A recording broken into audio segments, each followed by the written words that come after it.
Well, these look absolutely amazing, hey. If you've been living under a rock and you haven't seen it yet, the Pokemon trading card game is bringing out, of course, Pokemon Pocket version for, I think, Android and Apple, isn't it? So it's a mobile app to play. I think you can play by yourself, and you can also play globally against anyone in the world. So I suppose the big question is, from a Pokemon card investing channel, what exactly does this have to do with investing? I'll get to that in a second, a little bit later in the video, what sort of impact this might have on us collectors and investors in the physical space, not the digital space. But to give you a tiny bit of background, like I was saying, it's a mobile app, launches globally, I think October 30th. I think the sort of general rules around it is, of course, it's transferring the physical version of the trading card game into a digital mobile app, which is a simplified version of the game. You can open 2 free booster packs a day. I'm sure it'll be, monetized in some sort of way. I'm sure you'll be able to pay to open more so you can, build up your collection faster. You fill up your card decks. There's some classic illustrations from the original Pokemon TCG, like original base set cards, plus, of course, some new ones. And like I was saying, you can battle yourself or train yourself or battle anywhere around the world. But the big thing is, it's this whole, and this is where we want to get into the Pokemon investing space, it's this whole digital world versus real world. Now, the first premise I want to make is I'm extremely old school, and I'm sure a lot of you guys are. When I drive a car, I want to drive a car. I want something analog. I want an analog four-wheel drive if I'm going four-wheel driving, and if I'm driving a sports car, I want to feel something that feels connected to the road. I'd rather drive a 90s analog sports car or supercar, than one of these modern ones that, yes, they're quicker and faster, but you just don't have any connection or feel to it. And, that same premise happens in this space, I feel, a little bit. Don't get me wrong, and I'm going to talk about the positives of this in a second because, the card artwork is absolutely phenomenal. But I just prefer everything in the real world. And I get it, not everyone has access to versing people, so it gives people heaps of access to playing. But the whole idea, I guess, behind digital cards and collecting digital cards and paying to buy digital cards just isn't a space that I want to, I suppose, get into.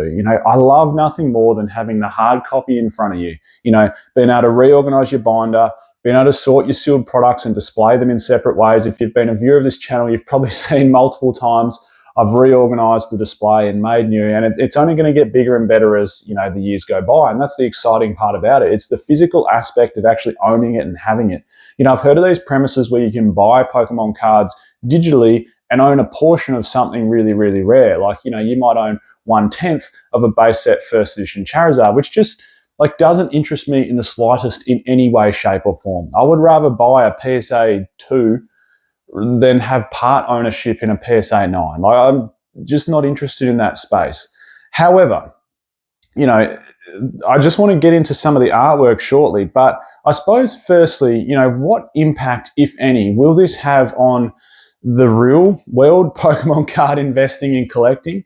And I suppose the answer really is, they're just, the Pokemon Company International and any subsidiaries of just whether it's toys, cards, video games, in this case, a mobile app, they're just masters of marketing, aren't they?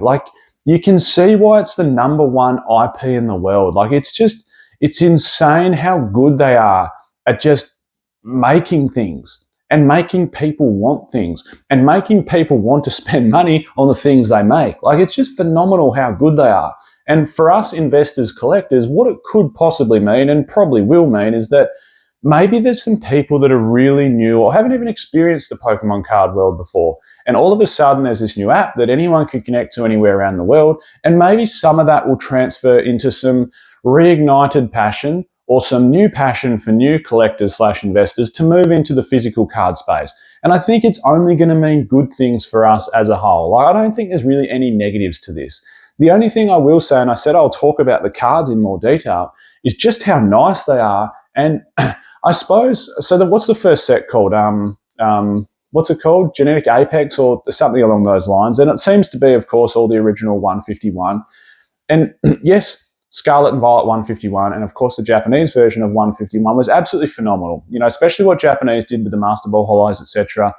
But I guess what this digital version shows us is almost that throughout Scarlet and Violet, and I've mentioned this, and I don't want to sound like a broken record, but I've mentioned this 100 times. Have a few tricks been missed?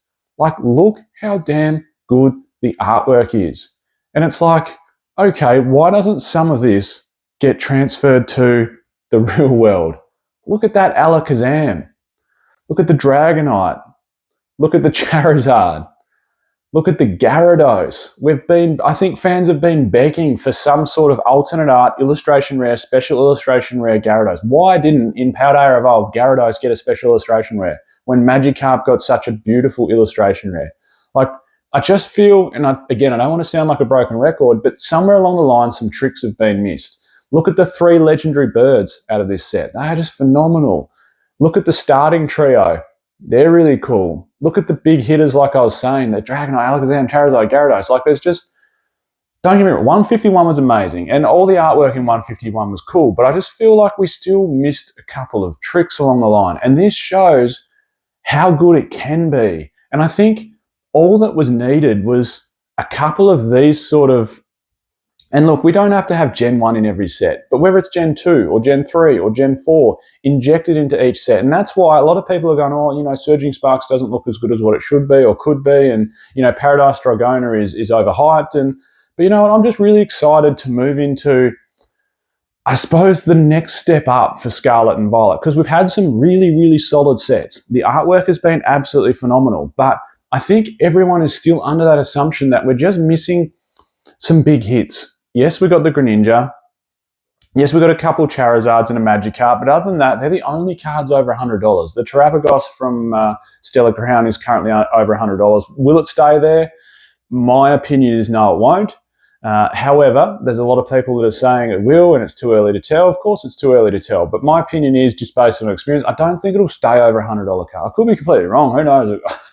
This could age very badly and it could become a $200 card. But I see it sitting around about a $70, $80 card. Anyway, my point being, and I've said this 100 times, is we've just missed a few tricks. And this shows us, this Pokemon trading card game Pocket, this shows us how good it can be. And it can be great. And I'm so excited, I guess, for what's to come. This is only going to mean good things for us collectors/investors. Now, some advice. That's what this channel is mostly geared towards, some Pokemon card investing advice. When it comes to this app, this is nothing, of course, to do with any physical investing. You know, you're not going to make money off this. Is this going to lead into a new realm of, sort of this tokenistic, NFT style Pokemon cards? Yeah, possibly, but I don't think so, because I think a lot of the people that collect/invest, particularly those that invest, are probably more, my generation. I don't think, and this is something I thought about the other day, and this is moving a little bit away from the topic at hand. But when people are buying booster packs of Team Up, even Evolving Skies now, Plasma Storm, they're not the kids. It's only adults buying those, because they're the only ones that A, had any connection to it years ago, and B, probably have the disposable income to be able to buy it. So I don't think any of us in our, late 20s, early 30s, mid 30s, late 30s, 40s, I don't think we need to worry about this whole digital world and digital Pokemon card overtaking, because the fact of the matter is, I presume most people think in a similar vein to me, where that, when they're going for a driving experience, they want that analog feel. When they're collecting Pokemon cards, they want that physical copy in their hand. There's nothing nicer than working, like I said, on your binder or your display. So I think overall, this is only going to mean positive things. I don't think we need to worry about this digital future of digital Pokemon cards and, $1,000 digital Pokemon. Maybe there will be. This could age extremely poorly and I could be very wrong. But most people want the physical copy. So I don't think we need to worry about that. This is only going to mean positive things from a collecting and investing space. It's probably, like I said, going to bring new people into the hobby. And hopefully, it can give us a little bit of a shake-up for what's left to come with the final Scarlet and Violet sets, to really, really, the artists have been phenomenal, but to really, really kick, these final sets into gear and, I suppose project Scarlet and Violet era into the place where it deserves to go. It deserves to be one of the best generations. The artwork is just phenomenal. We just need some bigger hits. That's what we need, because people like me, we love chasing big hitting Pokemon cards, don't we? The streamers of YouTube love chasing big hitting chase cards from Pokemon. So that's where this needs to go. Anyway, once again, hats off. Clap. That is one hell of an initial set. The artwork is absolutely phenomenal. And like I was saying, the IP of Pokemon, you've done it once again. This will draw people in like crazy. People will love it. It'll go bonkers. And once again, people will spend their money, and you guys will remain where you're at. One of the massive or biggest franchises ever. Before we conclude the video though, shout out to this video's sponsor, the Shiny app. This is a really clean collecting / investing app. You can move all your singles, all your raw singles, graded singles through PSA, Beckett, etc. Move them into there. It'll give you all the prices for PSA 9s, 10s, 8s, 7s, etc. Move your whole sealed collection in. I've transferred my whole collection into the Shiny app. It's so clean and simple to use. You can give a nice 360 around the cards, which gives that nice 3D effect to them. It obviously tracks your profit. It tracks it. It resets multiple times a day with pricing from multiple websites, from TCG Player through to other sources. The data set, because it's only been out for about 3.5 months, the data set will move forward in time and only get better. This is an awesome app, and we've been getting some great feedback off it. So hey, I'll leave a link in the description for you guys to download it from the Apple Store and Play Store, and give it a go. You might like it more than anything else you've used. I'm Michael. This is Poke Yells. I'll catch everyone next time.